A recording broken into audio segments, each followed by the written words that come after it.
வணக்கம். News today I செய்திகளுக்காக செய்தி வாசிப்பாளர் அபிதா ராஜேந்திரன்.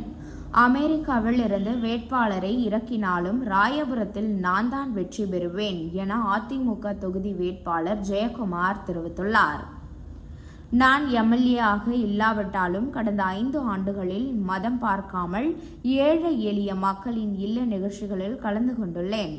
என்னுடைய FB பக்கத்தில் இஸ்லாமியர்கள் நிகழ்வில் நான் கலந்து கொண்டேன் என்றும், சுபேர்கான் எத்தனை நிகழ்வில் கலந்து கொண்டார் என்பதையும் மக்கள் பார்த்து கொள்ளட்டும். இஸ்லாமிய சமூக மக்களுடன் தான் பின்னி பிணைந்திருப்பதாகவும், தோல்வி பயத்தில் தான் இஸ்லாமிய மக்களுக்கு எதிரானவன் போல பிரச்சாரம் செய்வதாக திமுகவினர் மீது குற்றம் சாட்டினார். வெளியிலிருந்து அழைத்து வரப்பட்டு திமுகவின் ராயபுரம் வேட்பாளராக அறிவிக்கப்பட்டிருக்கும் சுபேர்கான் மீது திமுகவினரே அதிருப்தியில் இருக்கும் நிலையில், கோயிலில் வைத்த குங்குமத்தை அவர் அகற்றிய வீடியோ மக்கள் மத்தியில் கொந்தளிப்பை ஏற்படுத்தியிருப்பதாகவும் கூறினார். தோல்வி பயம் காரணமாகவே ஐட்ரிம் மூர்த்தி மாற்றப்பட்டிருப்பதாகவும், அமெரிக்காவில் இருந்து வேட்பாளர்களை இறக்கினாலும் ராயபுரத்தில் நான் வெற்றி பெறுவது உறுதி எனவும் அவர் தெரிவித்தார். இந்த தொகுதியில் எனக்கு எதிராக பல ஜெயக்குமார்கள் களம் இறக்கப்பட்டுள்ளனர். ஆனால் தொகுதி மக்களுக்கு என் அழகான முகம் தெரியாதா? இரட்டை இலை சின்னம்தான் தெரியாதா? தொகுதி மக்கள் எனக்கு தான் வாக்களிப்பார்கள்.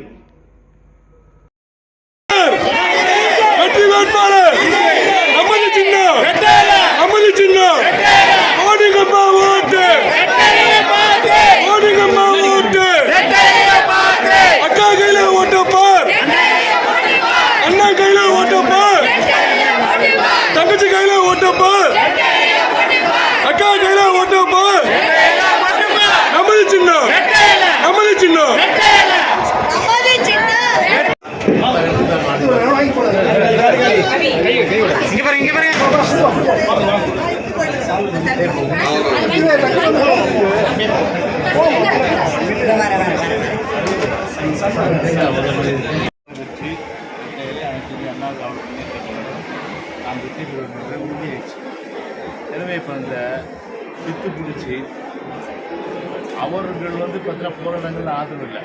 நீங்கள் பாருங்கள், இந்த எலக்ட்ரிசிட்டி பாருங்கள், அந்த அளவுக்கு இன்றைக்கி ஒவ்வொரு நாளும் பார்த்தீங்கன்னா 4 நாளாக பார்த்தீங்கன்னா 3000-4000 பேர் அவங்களா திறந்து வராங்க, பொதுமக்களாக திறந்து வராங்க. அந்த அளவுக்கு ஒரு வெறுப்பு இந்த தொகுதியில் திமுக இருக்கிறாங்க. இது அவங்க தெரிஞ்சு போச்சு. இன்டர்நெட் மூலமாக எனக்கு அவங்க கேமரா இப்போது காவல் சர்க்கார் தான் காவல் சர்க்கார். அதுக்கு அப்படி இருந்தால் கூட மறைமுகமாக அந்த இன்ஃப்ளூன்ஸ் கொஞ்சம் அவங்களுக்கு சப்போர்ட் பண்ணணும். இந்த மாதிரி இந்த தொகுதியில் மகத்தான வெற்றி அதிமுக ஜெயிப்பாக வெற்றி பெறுவாங்க. இதை என்ன பண்ணுறாங்க? அதுக்கு இந்த மாதிரி ஃப்ரீ நியூஸ் முதல் கடை என்ன பண்ணாங்க, இந்த இதில் பேர்னா வேட்புமனுவை பொறுத்தவரை ராயப்பேட்டையில் இருக்கிற திருவள்ளிக்கல் பிடிச்சி என் பேர்லேயே ஜெயக்குமார், இன்னொரு பேர் ஜெயக்குமார். எப்படிப்பட்ட ஒரு கீழ்த்தரமான ஒரு புத்தி பாருங்க. மக்கள்லாம் அவ்வளோன்னா விழிப்புணர்வு இல்லாமல் இருந்தால் மொபைல் சிக்னல் இருக்குது, என்னுடைய அழகான முகம் இருக்குது. இது பார்த்த உடனே தெரிஞ்சிடும் பளிச்சுன்னு. கூட எனக்கு பெரிய ப்ளஸ் பாயிண்ட் அது. அப்படி தெரியல, ஒரு உழைக்கு வர்றது நம்மளே இருக்கும், நமக்காக உழைப்பு மாற்றம்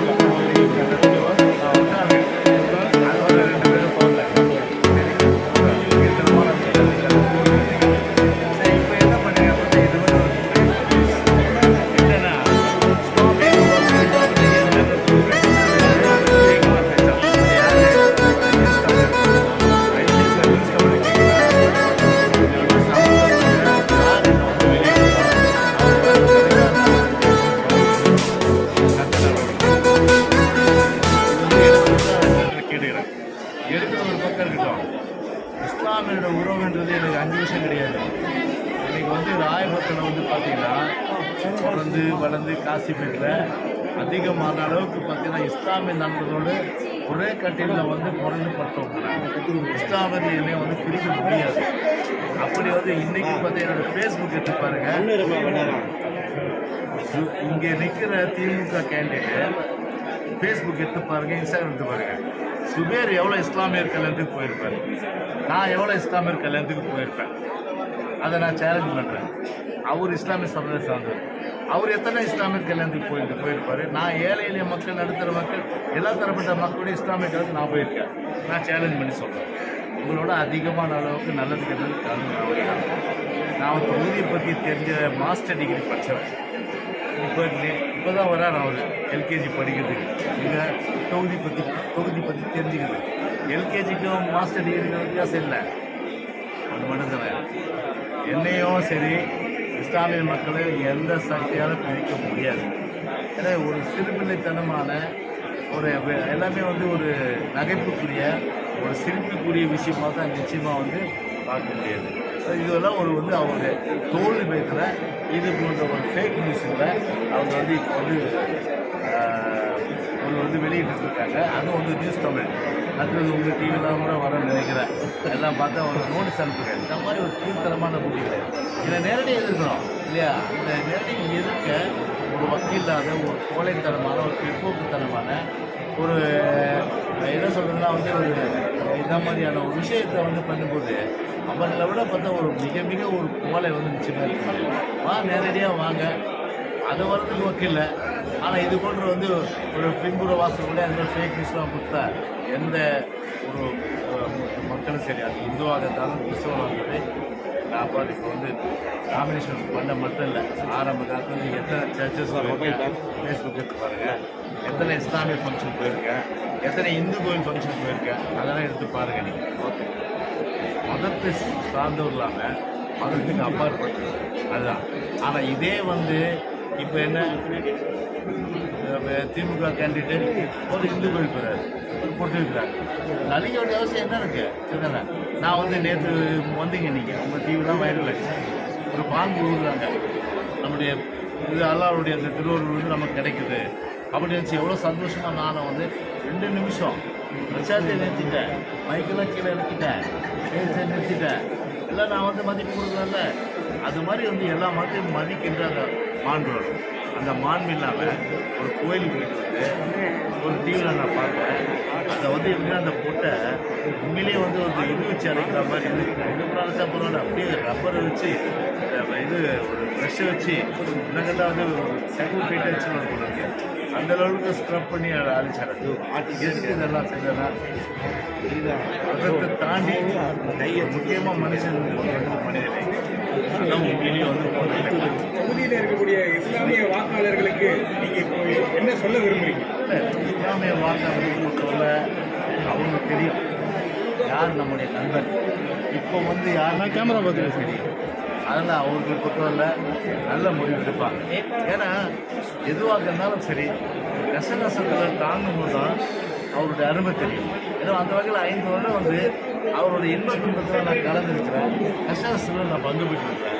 அப்படி இருக்கும்போது நிச்சயமாக அதுக்கு ஒரு மரியாதை இருக்குல்ல, அதுக்கு ஒரு வேல்யூ இருக்குல்ல. கண்டிப்பாக அதனுடைய மதிப்பு நிச்சயமாக அவங்க அதை உணர்ந்து கண்டிப்பாக இஸ்லாமிய மக்களுடைய வாங்குறது எனக்கெல்லாம் வரும். வேட்பாளர் வேர்த்தனால தான் நான் தொடச்சேன், நான் விட்டு துடைக்கல. அந்த வீடியோ பார்த்தா வேர்த்தது தொடச்ச மாதிரி இல்லையே, நீங்களே பாருங்கள் அந்த வீடியோ எப்படி இருக்குது. நீங்கள் இஸ்லாமிய மதத்தை நான் மதிக்கிறேன், கிறிஸ்துவ மதத்தை மதிக்கிறேன், இந்து மதத்தையும் மதிக்கிறேன். எந்த மதத்தையும் அவமானப்படுத்தக்கூடாது. அதான் என்னுடைய கேள்வி. சரிங்களா? ஓகே. தோல்வி பயம் வேட்பாளர் மாற்றம் கூட அந்த தோல்வி பயம் தானே? 5 வருஷம் உள்ளே வந்துருக்கேன். அதான் சொல்கிறேங்க. இப்போ திமுக காரங்க இங்கே திமுக பொறுத்தவரை ஒரா உழைச்சி நூடுல்ஸ் ஆகிட்டாங்க. அவங்களுக்கு என்ன அங்கீகாரம் செஞ்சுருக்காங்க நான் கேட்க நாயப்பட்டில் எத்தனையோ பேர் தியாகம் பண்ண இருக்காங்க. எத்தனையோ பேர் பார்த்தீங்கன்னா கட்சிக்காக உழைச்சிருக்காங்க. எத்தனையோ பேர் பார்த்தீங்கன்னா அறுபாடுபட்டு கட்சியை வளர்க்கப்பட்டிருக்காங்க. அவங்க யாராவது ஒருத்தர் கொடுத்துட்டு போயிருக்காங்க. அவங்களுடைய என்ன அப்படி கொடுக்காம வெளியிலேருந்து இறக்குமதி செய்கிறேன்னா அந்த அளவுக்கு இன்றைக்கி திமுக அதை அந்த திமுக உழைச்சவங்களுடைய எண்ணம் எப்படி இருக்கும்? கண்டிப்பாக அவ்வளோ கஷ்டம் இருக்காங்க. அதனால் எந்த நிலையில் அது அவங்களுடைய உட்கட்சி பிரச்சனை. நான் அதுக்குள்ளே போகல.